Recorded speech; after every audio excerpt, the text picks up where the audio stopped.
Good. All right, welcome to the Village of Shawnee Hills Council meeting for July 8th. For all that can, please stand for the Pledge of Allegiance.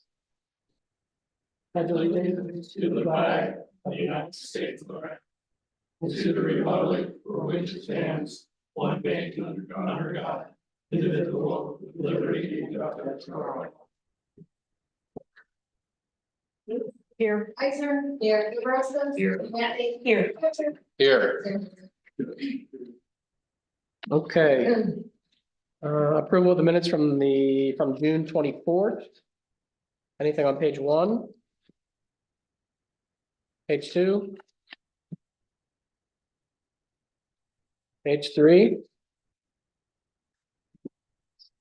We still have a motion for approval of the minutes from June 24th. So moved. Yates. Yes. Eisner. Abstain. LaRosa. Yes. Matley. Yes. Thatcher. Yes. Any questions on the agenda? Motion to approve the agenda is written. Second. Yates. Yes. Eisner. Yes. LaRosa. Yes. Matley. Yes. Thatcher. Yes. Yes. All right, Brian. Quite 2 weeks, holidays, all good. This is looking up so far. Russ? Any- Started fixing some of the sidewalks that need repaired and I'll have a paving package for USD next month. Okay. And then no police chief? Emily?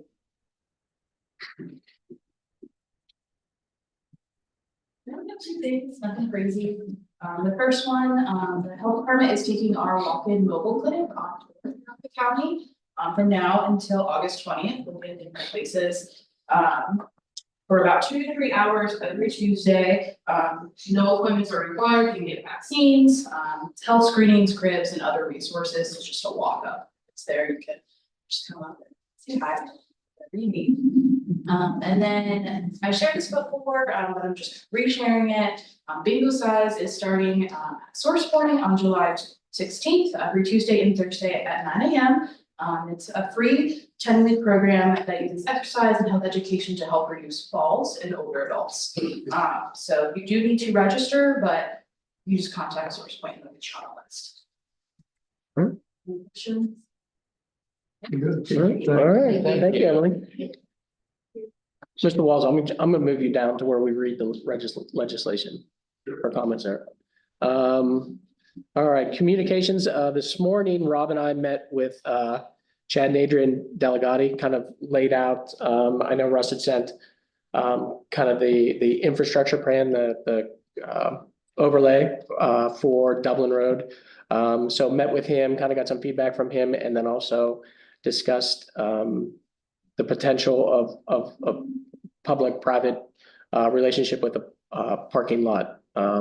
So the way we left it is they're considering it, we're considering it, and seeing which way that works out. So that's everything I have. All I have is that I attended the Blooms meeting with the representatives with several other members of council. Heard a lot about their plans. They talked wonderfully about the village, the progress we've made on the Bloom side in the last year and a half or so since we started all the surveys and everything else. And they seemed really impressed, and it seems like the program is going extremely well. And also, as far as a veterans committee coming up, and we're gonna try to start having setting up a committee for that, and maybe start meeting in August to start coming up with members and plans and seeing what we can do with that for the citizens veterans community. So that's all I have. Okay. All right, so any committee meetings? I don't think we've had any since. All right. Legislative actions. We have a second reading, ordinance 16-2024, and ordinance amending section 1117.04, the uses of the codified ordinances of the Village of Shawnee Hills. All right, any questions or discussion on this? Yes. I think this is the second meeting, it should be a public. Correct. Okay. So I want to talk, but I don't know if anybody else wants to talk first. Go ahead.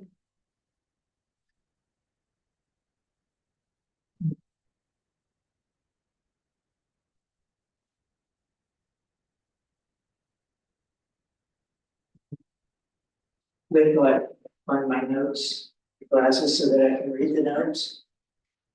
And I want to go on record right now as saying, this is my personal opinion. It is not the opinion of me as the director of the Chamber of Commerce or me as a publisher of the Gazette. This is my personal opinion. Everybody got that? Okay, to start with, I first found Shawnee Hills in 1973. I moved here from Baltimore, Maryland.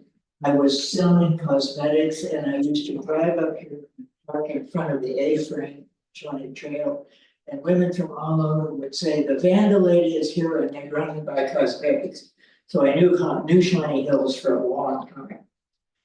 In 1999, I know that a council, none of you were there, but I've talked to people who were there. They said that they didn't want multifamily housing in this village, okay? That's on record. I wonder why they did that. The community that they saw was a very unique community, which had a lot of unique residents, and very specific houses that were in place. They didn't want multifamily housing. Okay, at the Bridges End party, I talked with the construction superintendent. I mentioned to him that you were looking to put in multifamily housing. And his first comment was that would be an absolute shame because Shawnee Hills is an island in the middle of a lot of stuff going on that is not what we want here. So that's just my personal opinion. I've lived here for now going on 25 years. I hate to see you guys ruin the ambience of what Shawnee Hills is. That's it. Any questions? I guess, quick question. So in 1999, they voted on no multifamily. Did they have any, I know that, so that was a different time. Did they have any feelings about sewer? That was right before the sewers. So the things do change, things do evolve, Well, things progress. But here's another thing. Today, I feel that 3 telephone calls from people, I don't see them here, maybe I just see one of them here, of people who are saying, this is not what Shawnee Hills is all about. Shawnee Hills is a unique community in the middle of a lot of stuff going on that we don't need. Now, in 1999, I tried to find a council person. I did find one. She called me today. She says, I am totally against this, but she's housebound. She couldn't get here. You want to talk to her? I'll give you the phone number. Well, I'd like to know why she's against it. Because it's just not, it's not this community. Okay. Does she still currently live in the village? Pardon? Does she still currently live in the Yeah, she village? lives right over there Okay. in Hillcrest. Does she have a suggestion on how we should increase our revenue? I can ask her. Does- You want the phone number? Does she have any suggestion on how we, I mean, is the You know, represented the chamber? You know, to be really honest with you, Dan, I don't understand what the push for multi-level is. Can you explain that to me? Multiple reasons. It increases our income tax revenue. It keeps people in the village. It gives people an option, once they sell their home, that they can stay in the village. It makes for a walkable community. This increases, I mean, it's quite honestly, I know you separated, but as the director of the Chamber of Commerce and the types of businesses that we have here, you should be screaming from the mountaintops for this type of housing. No, I want retail. I don't care about the house. Retail doesn't. But I already separated. But you need clients to visit those businesses. Me personally, you put, for example, you put 91 condos on this lot here, we're gonna sell them to. Pretty certain that those would be sold pretty quickly. To who? Are you aware of the housing shortage that we have here? Are you aware of the supply and demand? I know about the housing shortage. Okay. I just was reading what Dublin City voted down as a referendum to cut down on that. But who are the people? No, that's not why they voted My that down. question is, who are the people gonna buy those houses? There's, People like you and I would say. People who are downsizing want patio homes Okay, well- and they want the option You know- because we don't have that in our code right now. I can go with a patio housing, Rob. A patio housing is different than a condo. I've lived in condos where you're supposed up against buildings next to each other. I lived in one condo, which is Hardesty Heights, which is in very good shape right now, and that's 40 years old. Hardesty Village, which was their predecessor, which was built like 10 years before, is a shamble. It's terrible. My son lives right down the street from it. He says it's just awful, and it's full of crime. Okay. So what you've got now is you could say, okay, we can put a management company in today. But what happens 20 years from now? They maintain the homeowners association. Well, you know, Hardesty Heights has kept it going. Hardesty Village hasn't. I lived in the Lake Shore Drive place. They haven't kept it going, and that's a very high price condo system. I've lived in two different condo complexes and they still currently have management. They have management that Okay. takes care of the offsite. And they're no different than when I lived there, probably 25 years ago. But Mary, how do you guarantee that management is gonna stay in place? But there's no. Well, how do you guarantee to that it anything. won't? There's no guarantee ever to anything. Right, but right now, we have a community where everybody takes care of their property. Not necessarily true. You know. That's a highly incorrect statement. Yeah. You know, but everybody here takes care of their own. Now, if you put in a condo system, and I heard that this condo up here, this 91 units, the selling price was going to be 600 to 800,000. Okay, number one. First of all, where are you getting the 91 units? Huh? Where are you getting that number? Okay, the point is that there's not a young. Where are you getting the 91 We number? already know young couples can't afford a housing like that, and we also know that empty nesters don't want to spend that kind of money. But you're not answering the question, where did you get 91? Units. Well, I think you really need to think hard about what you do to this community. But Carol, where'd you get 91 units? That's what we're asking. We don't know. We've never heard that. No, we've never heard. When I came to the planning and zoning meeting, and there was there was an architect who showed the drawing, and you were there, it was 91 units. Was never 91 units, and that wasn't a plan that was submitted. That was the plan that he was submitting. It was not a plan that was He came submitted. twice and given the comments from the audience, he came a second time, spent money on another architectural drawing. With the same number of units, just a different design. There was never a submitted. number, there was never a number. And I had a chat with him, I said, you know, if you come in here with patio homes are a different thing than condos that are, you know, 2 stories. First one, he had 3 stories with a balcony. That's not exactly correct. That's not exactly correct. You can have a patio home that's zoned as a condo. Pardon? You can have a Yes. patio home zoned as a condo. That was the last one. Well, he's Looked never like been kind I back with lived in. patio. Well, he's never come with a plan for 91 units either. Well, you know, I just think it's a bad mistake to make. To allow this village to go that direction. And I know you're looking at, you know, you want the REIT tax and you want the property tax and that. I also heard if it's condos, there's only one sewer tap. So if there's one We can sewer figure that. tap, that's all you're gonna get is sewer fees for one tap. Is that? No, there are what other fees based on frontage and stuff. It's not just that. Yeah, well, I just think it's a bad idea to tell you the truth. But what is the valid reason that you're objecting to it? The valid reason is it takes away from the. The character, is that it? Is that the only reason? I have people that drive in here, you know, I have a home-based bakery, I have people that come up here on Rohan. And they say, what a delightful community, what a beautiful community. I love the fact that there's trees everywhere, all the houses are different, everything is great. How do they see the houses? If they But drive up Dublin Road, they what? do they go up and down streets? Well, no, they drive up, but every once in a while they get lost, so they kind of find 2 or 3 other streets.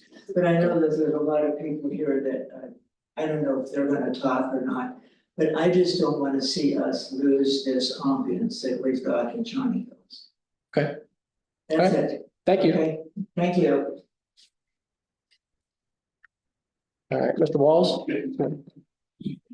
Is there time for more public comments? I'm sorry. Yep. It's, is he, okay. Yeah. Is he the science machine?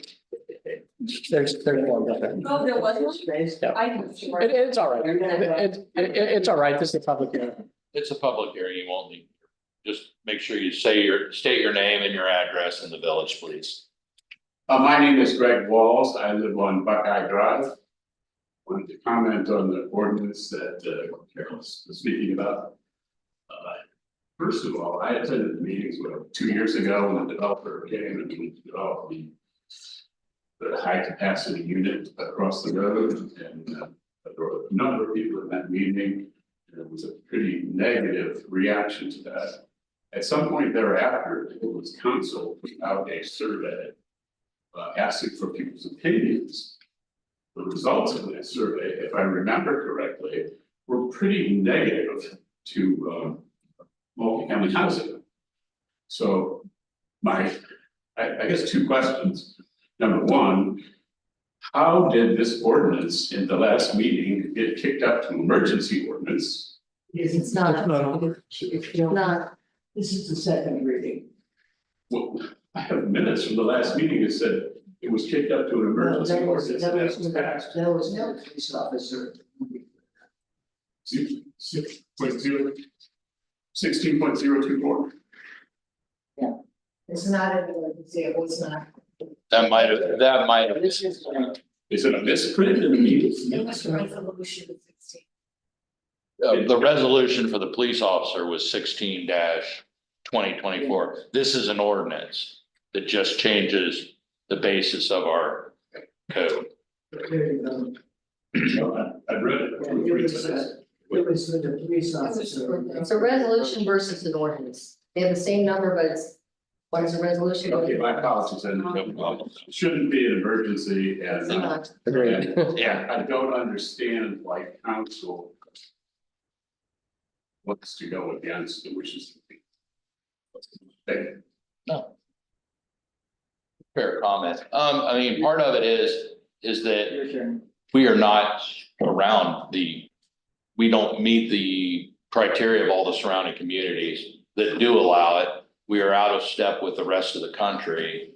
And as Carol stated, there's actually, no one can tell us why they took it out, but we also don't have a plan here that says we're gonna start filling every vacant lot with multifamily. There's still no plans, there's still nothing that's been submitted. No one's waiting in the wings to submit just because we're gonna change this to comply. There's no one in the wings waiting to file something because of this. There's nothing like that, so. It's kind of bringing us to the modern times and where we should be. Again, patio homes can fall under this ordinance because of shared walls and everything else, and. This even goes clear back to when Pat was mayor, he wanted those in places, because again. When you downsize, where are you gonna retire to? There's no place in Dublin. A lot of those people moved to Powell, a lot of them were moving over to the Corazon area, and we don't have any, so. So just so that I'm clear.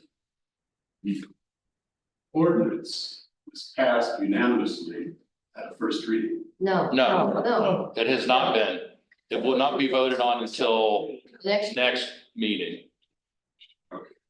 The vote will be the next meeting. Okay. Show up there. Okay, Yeah. Megan Bell, I live on Forest Drive. I would like to also mention that the survey did have negative feedback with a relatively high level of participation, considering it was sent out over spring break. I understand the challenges with revenue that we have, but if we look at patio homes. In the state of Ohio, income tax from Social Security is exempt from that, and if it's retirees or people who are downsizing, the amount of income long-term that we can maintain from that, I think it's gonna be much smaller than if it were just a single family home. considering many have dual incomes rather than retiree with social security benefits. Can I stop you there real quick? Yeah. Because I know this has been a discussion in the past. Everyone was worried about how we would tax the school system. So, but you're saying patio homes now, right? So yours. It could be anything. No. It could be, it's not just that, it could be, but there's no plan right now. We're just saying that we're coming up with something Okay, that's so going you're to. saying patio homes, but it's not necessarily patio homes. If it were additional schools, or you have possibly, people moving into the school district that are taxing it, if it were family related. But then also we argue walkability, but I feel businesses make a village walkable, apartments and condos don't. That doesn't, one doesn't automatically assume the other. I want places and I live many streets down. And then finally, I'd like to understand if with how we're currently charging for sewage, sewers, if this is actually a relevant source of income. If having one tap on a multi-unit is, if that's been addressed in the code or not, so that they aren't getting undue favor and us with additional burden. Russ, can you answer I'll that? speak to the sewer portion. We've had some discussions and we can't change the code to accommodate multifamily until we have multifamily in our code. So we are looking at other options, we're looking at other communities, taking that feedback. Can they be added at the same time, one with the other, so that you don't have a loophole? For someone coming in at any time? Conduct that they have to pass this, so They could. when this is passed, we're forward looking at the sewer, how to capture that. We've already addressed the front speeds and certain other things that capture a lot of land in front of the development. For home. For small family. Specifically. Long term is really important too, if we have a lot of additional burden without a lot of additional revenue to compensate it.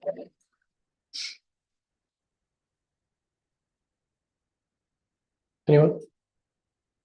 All right, what else did you want answered on the?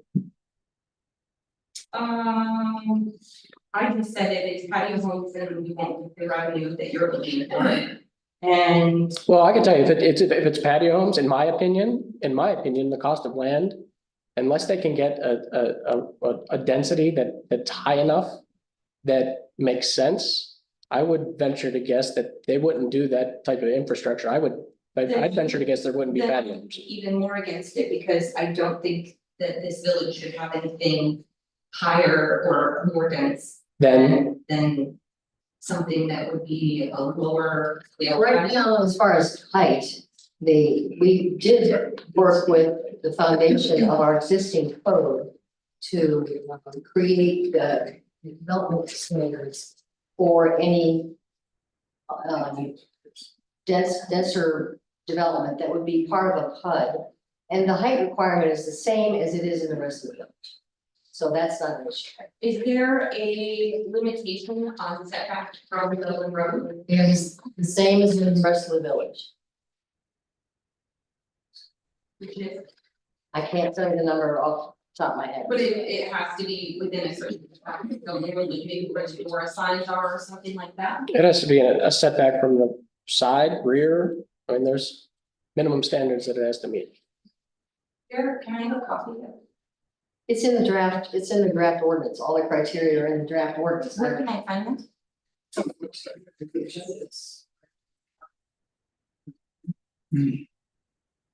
Sure. And just out of curiosity, what would be your ideal density? It is now. Okay. Thank you. So do you have any issue with the 4 homes behind here? The 3 houses behind us? Yeah, If they're super close to each other and those are existing in that. so they're not existing. They're not that old. What do you mean? They're not that old, but Well, they're here. So they Yeah, but- exist. They exist, But they're not what do you mean? 14,000 Yeah. square hundred, they're not 14,600 square foot. Then I mean, I wasn't here necessarily for when those were built, but if they're higher density, when they were trying to put in things up near you, I came in and opposed that as well, so I'm not doing a only in my backyard. This is something that I stand on a foundation because I moved here from a higher density area. Okay. Anyone else? Good.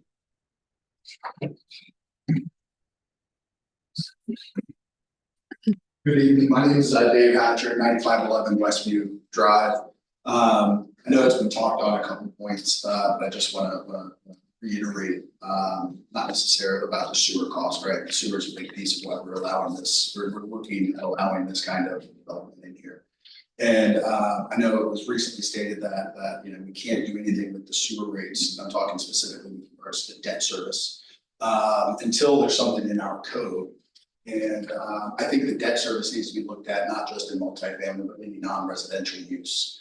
I brought this up a few times within the planning and zoning meetings discussing the addition of multifamily into our code. And I don't know if there's been any update with where things are at. I'm looking at what can be done for debt service, obviously with only one tap, which is how every multifamily development I've experienced only has one tap. As our sewer rates are currently written, they're only getting 1 18 or 19 or 20 debt service, right? And I think it's going to be fair to make sure that that's cleaned up, along with the introduction of multifamily. Is there any, you know, what can be done? I know you said you were looking into it or having Brian look into it. We have looked at some of it. I know a lot of the way we are set up right now is based on a lawsuit and sewers it, so we can't compete for that. So so I pulled up the lawsuit because it seemed really weird to me. For those that don't know, I work for a company that owns a lot of commercial real estate, multifamily, office building, retail.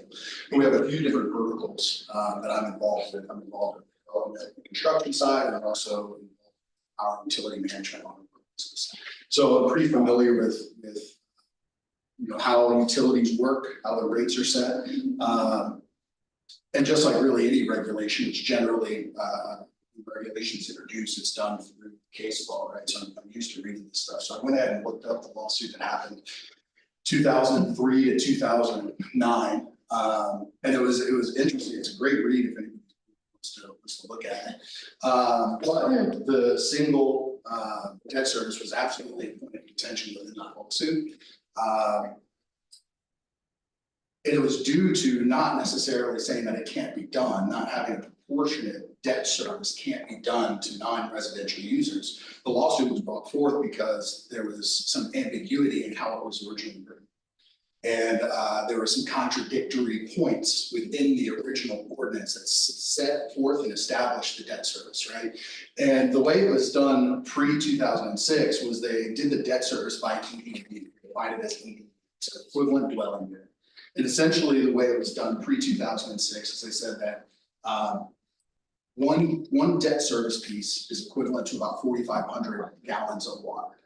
And if a commercial non-residential user uses more than that 4,500 gallons of water, then their debt service proportionally grows to them, right? So if you have a restaurant using, what is it, 13.5, they get 3 debt service charges on it. Again, the way the ordinance was originally written, there was some contradictory language and there's some ambiguity in it. So it went to trial. And it's funny, in 2006, inside the judgment, the judge at the time said, you're right, there's some weirdness here, but we have to look at the intent.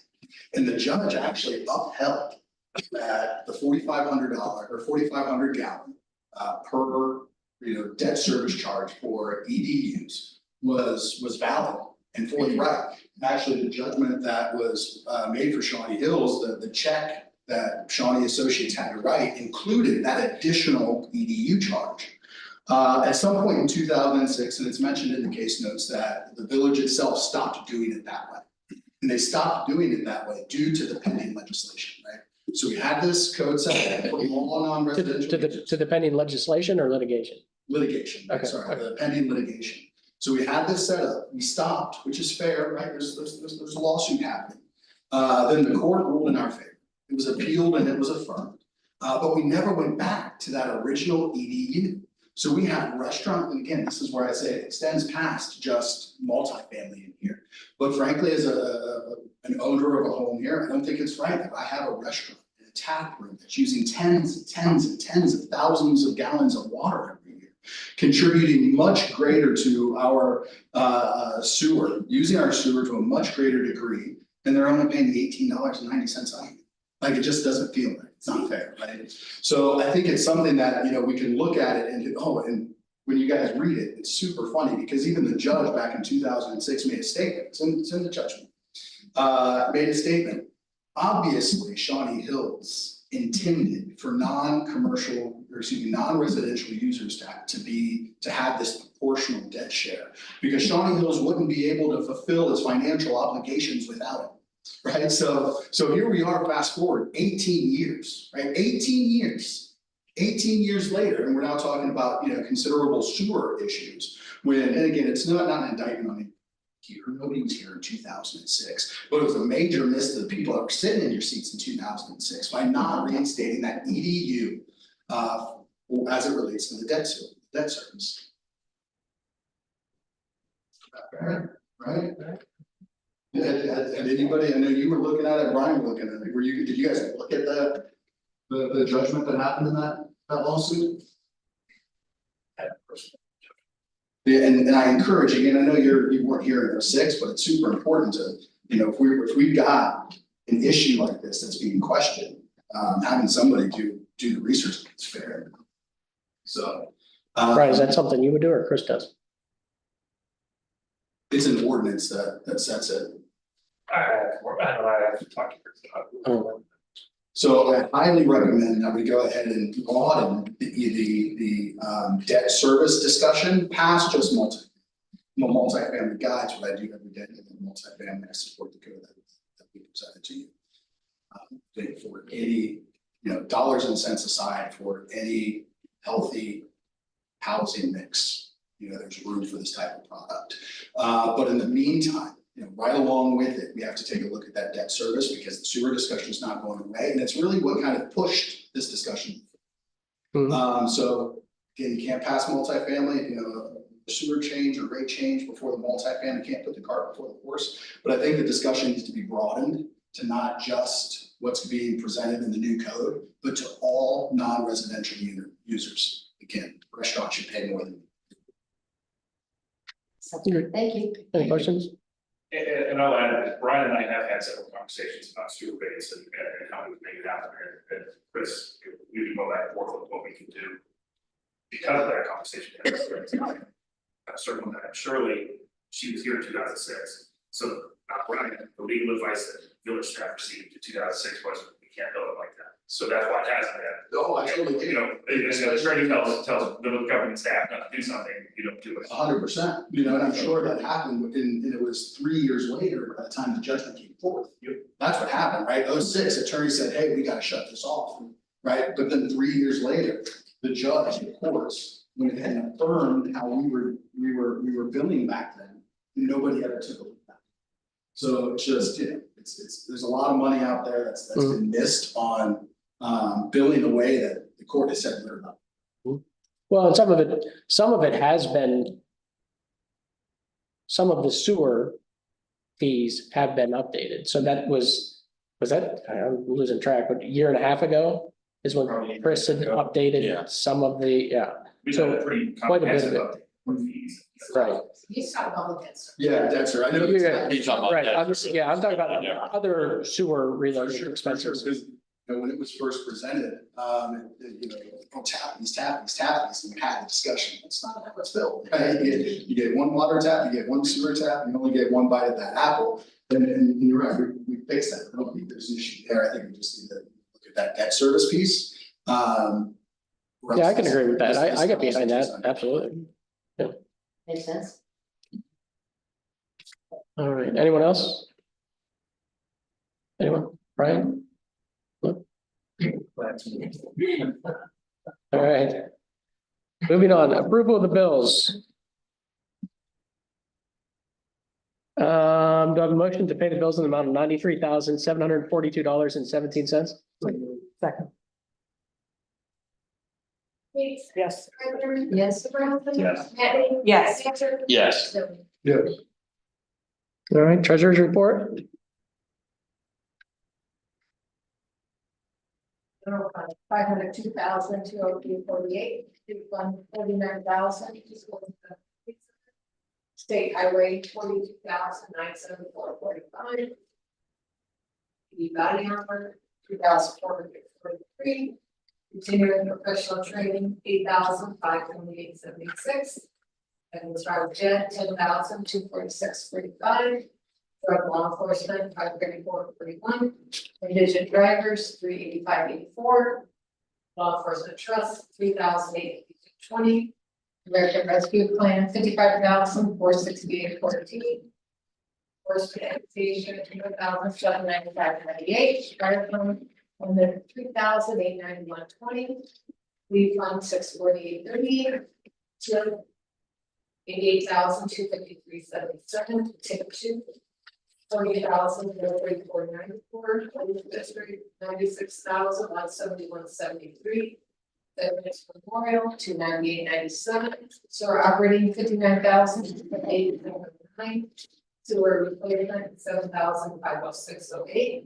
Storm sewer, 30,773.04. Enterprise improvement, 23,419. And debt service, 159,390.45, for a total of 1,268,211. A motion to approve the treasurer's report is written. Second. Gates. Yes. Isaac. Yes. Yes. Yes. Cantor. Yes. Yes. All right, any other miscellaneous business? Sure. All right, I have a motion to adjourn. Second. All in favor? Aye. Any opposed?